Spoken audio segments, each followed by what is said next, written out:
Welcome to the Side Hustle to Small Business podcast powered by Hiscox. I'm your host, Sanjay Parekh.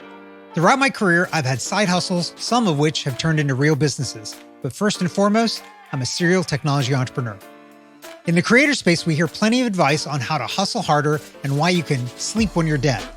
On this show, we ask new questions in hopes of getting new answers. Questions like, how can small businesses work smarter? How do you achieve balance between work and family? How can we redefine success in our businesses so that we don't burn out after year 3? Every week, I sit down with business founders at various stages of their side hustle to small business journey. These entrepreneurs are pushing the envelope while keeping their values. Keep listening for conversation, context, and camaraderie.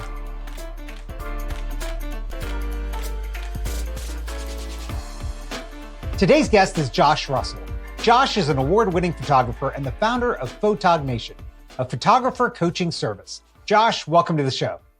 How's it going, man? Thank you for having me. Sanjay, I'm really excited to be here and talk to you.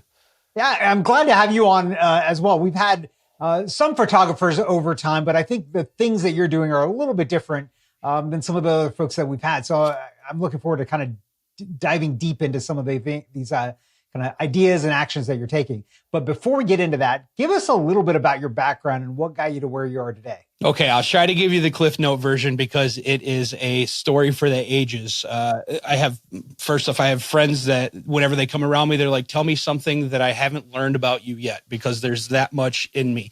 My name is Josh Russell. I run Josh Russell Studios. It's a photography and videography studio here in Green Bay, Wisconsin. We also do stuff in Orlando, Florida. But more importantly, I have taken over the role of a instructor / personal coach for photographers. So I teach photographers how to do content creation, networking, how to build a business and do it successfully and as quick as possible. A little bit of rundown on how that happened. Actually, like I said, my quick story, at 15 years old, I was actually homeless.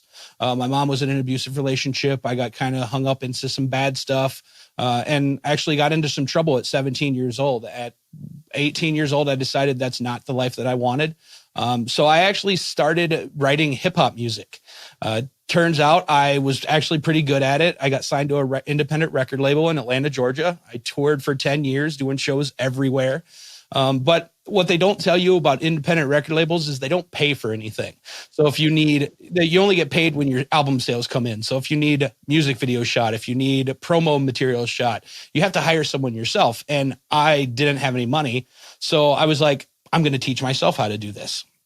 So I taught myself videography. I taught myself photography. I didn't realize that I wanted it to be a business. I was just trying to make my music career successful until other musicians started seeing my work and they were like, hey, we don't have money either. How much can you do it for? Like, can we get it done cheap? So it started there and it kind of just spiraled into now I've been full-time for 8 years and I've been successfully over 6 figures for 6 of those 8 years. So from 15 to homeless to just turned 42 this past Saturday and running a successful photography business. I love that. 42, the answer to everything. I don't know if you're a fan of Hitchhiker's Guide to the Galaxy, but see, there you go. So fascinating. I kind of want you to break into a song now, but we're not going to do that. That's a different kind of podcast. So I have one song on Spotify that has over 3 million plays on it. So I still get royalty checks once a month from that song. So I call that my plateau. And after that, it was all downhill from there. So yeah. I love it. See how close you were to being Lin-Manuel Miranda, and you could have done Hamilton, and then like that royalty check is huge. Right. Yeah. just takes the right thing. Yeah. Okay. So is this the first time? It sounds like this might be the first time that you've done anything entrepreneurial. Although now it's been a while since you've been doing this. Was there anything else that you'd done when you were younger that was entrepreneurial like this? I've always had that hustler mentality my entire life. Even when I was doing bad stuff as a teenager, I was still the hustler, just not doing the good things. My music career, even though I was signed to a record label, I was in charge of everything myself. I did my own screen printing. I did my own embroidery for merchandise, set up all my own shows, did all my own booking. Basically, the record label, all they did was facilitate like the recording space and getting that type of stuff together. So, I mean, my music career was all pretty much entrepreneurial. I was doing it all myself, learning as much as I could. And I've always had that mentality that no matter what I do, and I actually drive my wife crazy because of this, because no matter what I do, I want to learn as much as I can about it. And I want to get as deep into everything. So anytime I'm like, hey, I saw this, and she's like, oh, here we go again. Like, how much is it going to cost us? How much are you going to need to learn? Like, what are we going to be doing? So it's just been one of those things where I've always wanted to learn as much as I can. And that's the same with business. And the only thing that I'm not really good at is the numbers. And I'm honest with that. Like, I'll tell you, like, I go talk to high schools and stuff about my story. And like, I let them know right away. I'm like, don't ask me any numbers questions, because I don't know any of that. But if you need to know how to, get more views on TikTok, I can probably help you with that. Or if you need to learn how to make YouTube videos, I definitely can help you with that. So it's one of those things. Like, marketing and branding has always been kind of a passion of mine in my small business. Is like, that's really where I've always focused. But I guess I've always had the entrepreneurial spirit. I've never wanted to work for anybody. I've always wanted to be my own boss and make my own future and my own luck and do it that way. Yeah. Do you regret not still being in music now? Because this is a big switch from music to photography and videography, right? I mean, it's still a creative art to some degree, but it's different. It's one of those things where, like, every now and then I'm like, man, I should just write another song just for fun. And then, like, I start thinking about it deeper. I'm like, no. I'm like, once again, 42 years old. I don't really see myself up on stage doing what I used to do and stuff like that. So no, I'm good. The cool thing about it is the genre that I did was actually country rap. So I was a rapper with like banjo instruments and like acoustic guitars and stuff like that. So it was a mix of hip hop and country music, and it's become really popular now. But when I was doing it a decade ago, there was only a handful of us. But from that, I now work with one of the most well-known record labels in Nashville with their artists to shoot photos and videos and stuff like that with them. So I have the connections from the music still that worked out, and I use that to my success. Like, from that music connection, these people know who I am. So I've built that, I guess you could call it, brand recognition just through my name with these record labels. And now they trust me to work for them. So yeah. You need to land Beyonce, and then you're done. You only need one client at that point. I would die to shoot Taylor Swift's photos. It would be absolutely amazing. My son and daughter would hate me and demand to come, but that would be like a bucket list shot for me. I mean, you have built-in people to carry your gear and everything at that right. point, I think. So they would be there just for the experience, for sure. Yeah. So when you were making this jump and starting this, was there anything that made you nervous about basically shedding a business that you already knew and you were deep into for this thing that you hadn't gone to school for, had never done professionally, and were just kind of hustling and figuring it out? What made you nervous about it? So it's funny because at the end of my music career, I wrote a song for a business. They built lifted trucks. So they put the big tires and wheels on these trucks. So I wrote a theme song for them. And from that, I actually got a job as their graphic designer, their photographer. So I was doing music at the time, and I was doing their graphic design. I came up for my 1 year review with the owner, and he's like, well, we're going to offer you a promotion, but you're basically going to have to give up your music. You're going to have to give up your small photography gigs and stuff you're doing, because we're going to need you all the time. And I don't know what it was, but and he basically said he's going to give me pretty much more money than I have ever, as my life would imagine that I'd make. But it didn't seem right. Not that I didn't like that job. I love that job, but without even thinking about it, I'm like, I can't do that. So I guess this is my 2-week notice. And he wasn't shocked, because he was the type of guy that he did the same thing to a business that he worked for, that he made 7 figures for. And he, without even thinking, he's like, that's kind of the answer that I wanted to give you. I'll give you any sort of support that you need to start your business. So it wasn't any like monetary support or anything like that. But anytime I had a question, I would just reach out to him. He was running at that time. It went from under $100,000 to a $2.8 million business, which ended up becoming like a $23 million business. So he had that same growth, but in a different aspect, a different niche. So I leaned on him. I also leaned on the support of my wife. When I left that business, I had like $5,000 in the bank account, and I didn't know really how to run a business whatsoever. I just knew that I needed to make sure that I made enough to cover my bills that month to make it to the next month. And that's kind of how I started doing it until I realized that's the absolute wrong way to do it. But it was one of those things where I went from shooting photography in my basement to a 300 square foot studio to now a 1,200 square foot studio with a YouTube space and everything in it. So it was one of those things where I just tried to figure out how I could make enough each month to cover everything and then start making some profit as well and go that way. So yeah, it was an interesting ride. But now that's kind of what I teach when I go to these workshops and conferences is right. How to do it the right way quicker instead of taking the long route that I did. Right. So speaking of that, what are some common mistakes that you see photographers making, either being it on the business side or the execution side? So one of the main things is worrying about imposter syndrome. Imposter syndrome is super big in the photography niche. Everybody thinks they're not good enough. Everybody thinks they're not strong enough to be a business. They don't have enough to teach other people. And so I teach a lot of conferences. I go to a lot of conferences throughout. Our conference season is usually January, February, March, April. So during those months, I'm pretty much on the road all the time. And I always teach classes, and I try to tell everyone content creation is key when it comes to photography.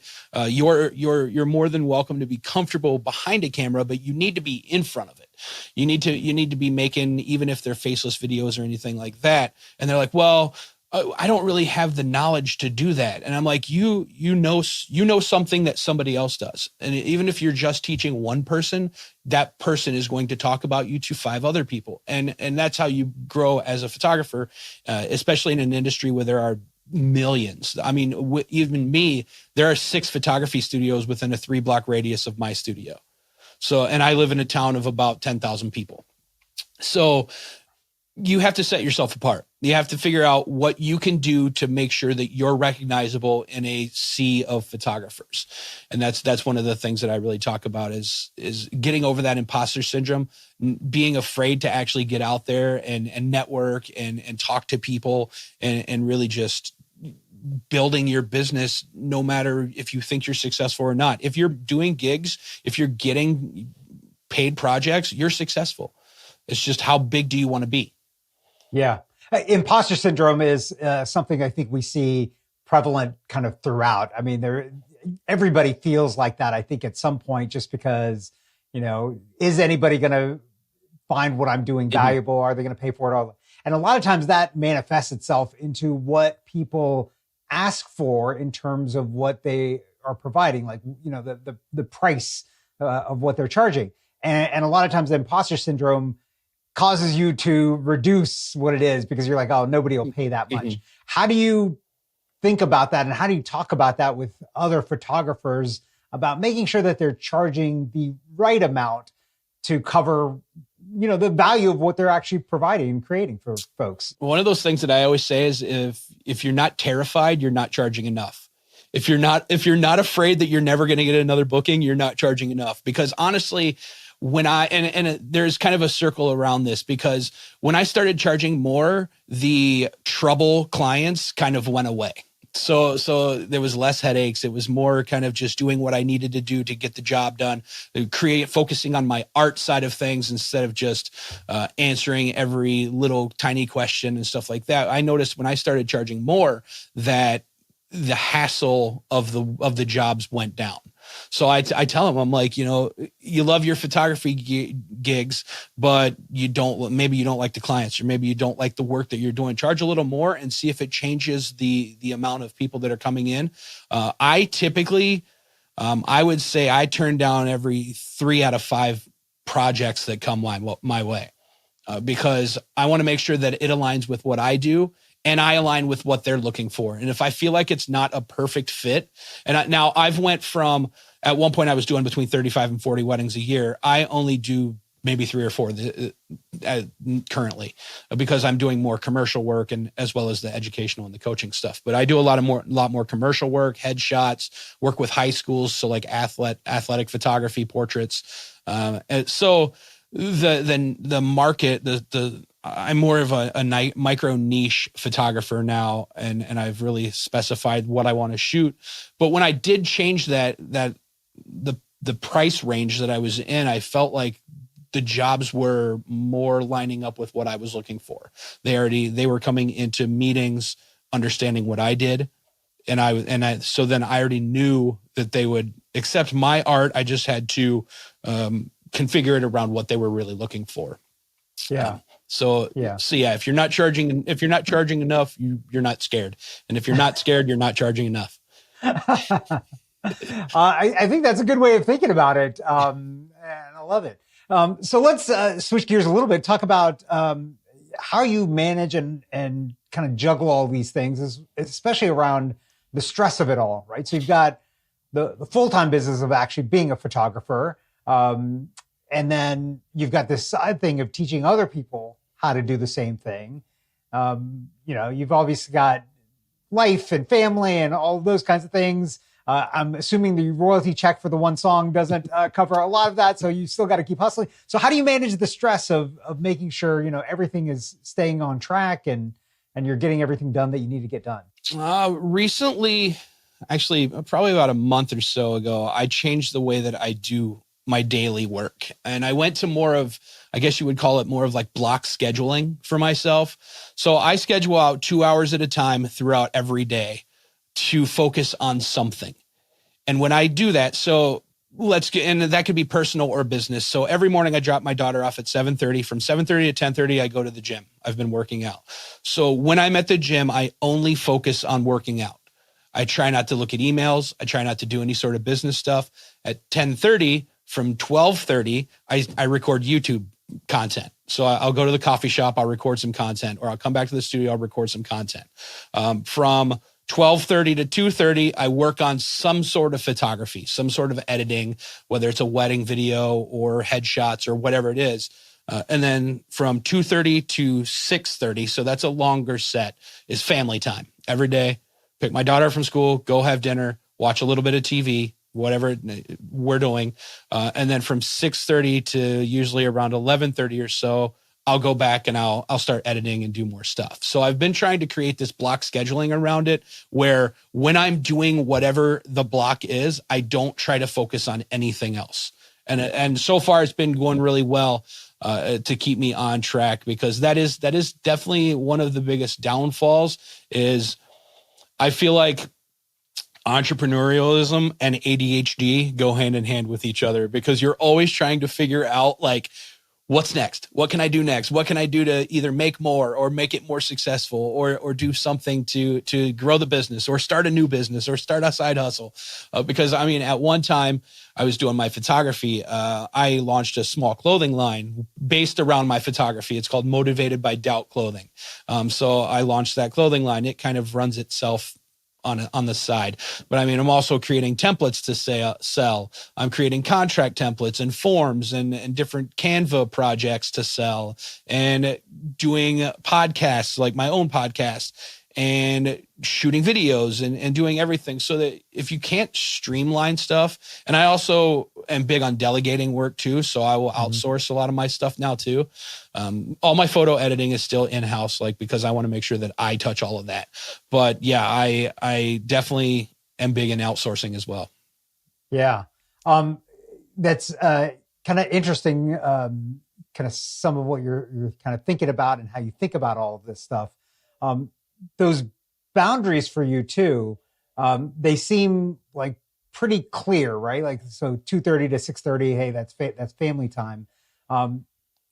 The problem, I think, for a lot of entrepreneurs, and you kind of touch on this, is that ADHD that we have, right? We see opportunities all the time. So how do you track those for yourself? Like, because it's really easy for us as entrepreneurs. We see something, then like, oh, let me just do a little bit of research, and then next thing you know, it's 3 hours later, and it's like, oh my God, I have so many other things to do. So, do you do anything to track those ideas that you have? Be like, okay, one day I'm going to think about this, or when I have time, I'm going to try to work on this. Yeah. So well, first of all, my notepad in my phone is just filled with random ideas. I mean, it's note after note after note, where that even becomes its own task of keeping track of all of that.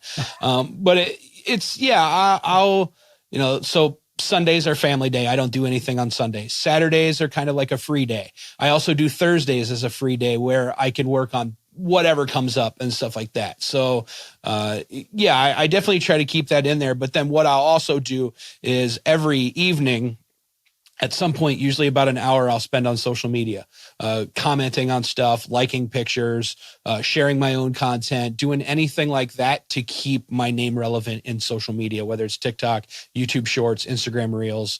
And those are my three main right now. But then at that time would also be where I'd kind of be on my laptop, kind of scrolling and trying to find information and stuff like that. It's one of those things where I never realized giving up a 9 to 5 would create a midnight to midnight where I'm working nonstop instead of just the 8 hours a day. Like you go from, I want to quit my job to have more freedom. And then you just lose that all until you get to a spot where everything's comfortable again. So. Right. Yeah. But I think the difference is that we really do enjoy what we do, right? Like, I mean, it's not really work at some point, but I think what you're talking about is the hidden side of entrepreneurship that a lot of people don't see, right? They see the like, oh, the fancy side of it, like, oh, you make all this money and you don't have to do any work. And it's like, well, but there's a lot that goes into getting to that point, and nobody writes articles about that because that's awful. Really, like a lot of times. That's the exact opposite that I do write about. Like my newest YouTube video I just put out was how uncomfortable I am talking in public to a camera. And I gave steps on how to be comfortable being uncomfortable talking to a camera. That's one of the things that I try to focus on. One of the classes that I used to teach at conferences was how to pose and work with what you'd consider awkward looking couples. So like a really tall groom and a short bride or something like that. It's one of those things where not a lot of people talk about. So that's really what I like to do. And I try not to gatekeep any information. So I will just lay everything out on the table if somebody asks me. The awkward stuff and the hard to talk about stuff, that's where I thrive. I like to, because like I said, I literally came from nothing and have everything because I wanted it and I pushed for it and I pushed through people saying that I wouldn't do it and people saying that I couldn't do it, both with music and photography. It was one of those things where, and that's why my clothing line is called Motivated by Doubt, because everybody doubted me. Everybody didn't think that I could do it because I didn't finish high school. I didn't go to college. I didn't, have any financial backing behind me. I had literally nothing and I made it work. And I figured out a way to be a legal hustler and make it work and be successful. Yeah. I've never thought about the challenges of photography and a tall, person and a short person being like, and having to do it. And like that makes sense. And probably you're right. Nobody really talks about that because you just have to deal with it on the fly. But if you can actually plan for it, that's a great thing, which is just like entrepreneurship, right? If you think about these hard situations and know how you're going to deal with them, it makes it just that much easier. And that's part of the reason why we do this podcast is it helps people kind of think about those things. But let's switch gears before I get to my final questions for you.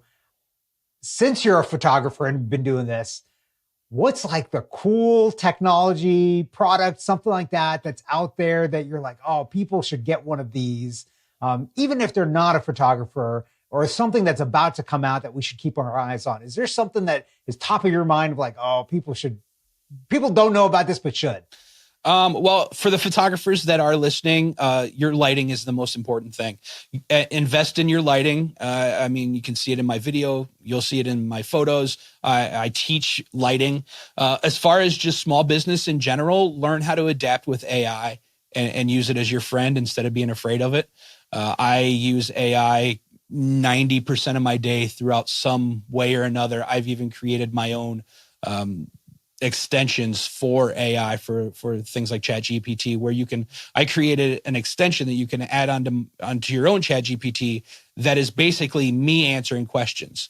I went and I designed it to answer questions like Josh Russell would about photography. If you ask it anything other than photography related stuff or content creation, it'll actually get you back to a photographer. Like, it'll be like, well, I don't really know about that, so let's talk about this instead. So I designed this whole GPT to work around photographers, where they can go in and they can ask questions that they want answers. And that's the same with my online course that a lot of photographers have online courses where it's just a library of videos, but mine is actually direct coaching with me. Every other week we do a live stream. They have access to me at all times pretty much to ask questions.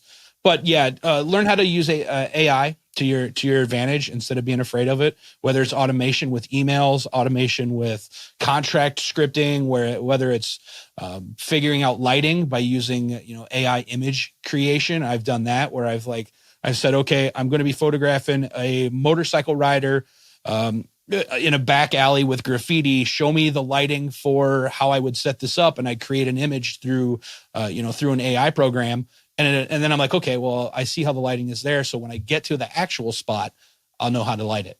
So I use AI a lot. I think that it's very, very important to use it to our advantage and not let it scare us right now. Yeah. Yeah. Any camera or lens or something like that a regular consumer or pro consumer should be looking at to add to their arsenal? Honestly, the best camera you can have is the one that you already have, whether it's your phone, whether it's a camera you own, whether it's a beginner camera. It doesn't matter especially if you're just a beginner. It's more about the passion. My number one thing that I teach is composition, though. So instead of just seeing the person that's in the photo, look at the entire photo. What's in the background? What's in the foreground? Are your horizons level? Are there distractions out of the way? If you can move left or right to hide a distraction or get it out of your shot, focus on that. I'm more about what's in the photo than how you're taking the photo. With experience, that comes. Your photos will look better. Your editing will get better. The things that you can fix right away are the ones that your eye sees. So like I said, composition, distractions, things like that. Yeah. Yeah. Love it. Okay. One last question for you. You've had a lot that's happened over the last 30 plus years. If you could go back in time and do something differently, what is that and why? It's kind of a double answer, because the first one would be I'd go back to my teenage years and stop telling me to stop being an idiot and focus on business sooner. The other thing is I would have focused on content creation when I first learned about it. So I started a YouTube channel in 2010. I didn't start building it until 2019. I didn't do anything with it. I put like one video out every 6 months. Now, currently, I'm doing great numbers. Like, it's growing fast because I'm focused on it. I'm releasing a video, 2 videos every week. I'm doing photography, and my YouTube videos are based around my photography projects. So I'll shoot a client work, and then I'll go recreate it in a video, or I'll shoot behind the scenes at the actual project, and then go overdub talking about it, or I'll show editing skills.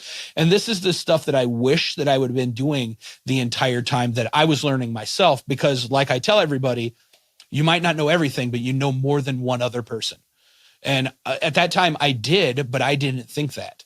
So right. I was like, well, I'll just make videos when I can and of what I know. And I should have if I learned something, I should make a video because somebody else might be looking as well. So yeah. Content creation, I should have started a long time ago, but honestly, I'm okay with where I'm at now, because now, like I said, I'm 42. There are a lot of entrepreneurs right now that are in their 20s, photographer wise. They're in their 20s. I personally feel like I have a little bit of leverage over them because I've lived the life. I've been there. So I'm not hating on the younger entrepreneurs at all. But if you're trying to learn the entire span of photography, I'm 42 years old. I've been doing it for 20 years now. I have the experience. I have the know-how. So yes, you can learn from those people, but also if you can lean on the older aged people too, that have lived it, then come my way for sure. Yeah. Yeah. I love it.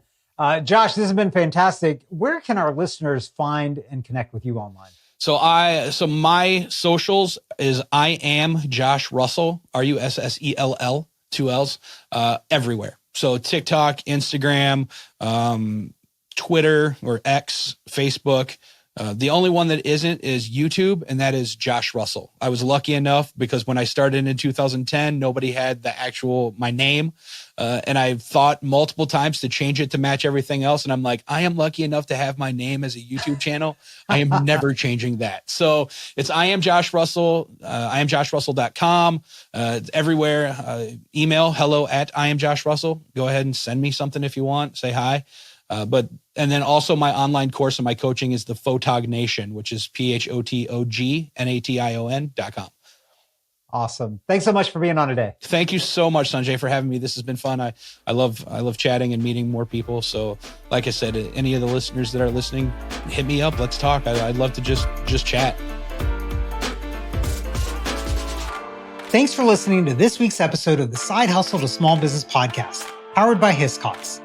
To learn more about how Hiscox can help protect your small business through intelligent insurance solutions, visit hiscox.com. And to hear more side hustle to small business stories or share your own story, visit hiscox.com/side hustle to small business. I'm your host, Sanjay Parekh. You can find more about me at my website, sanjayparekh.com.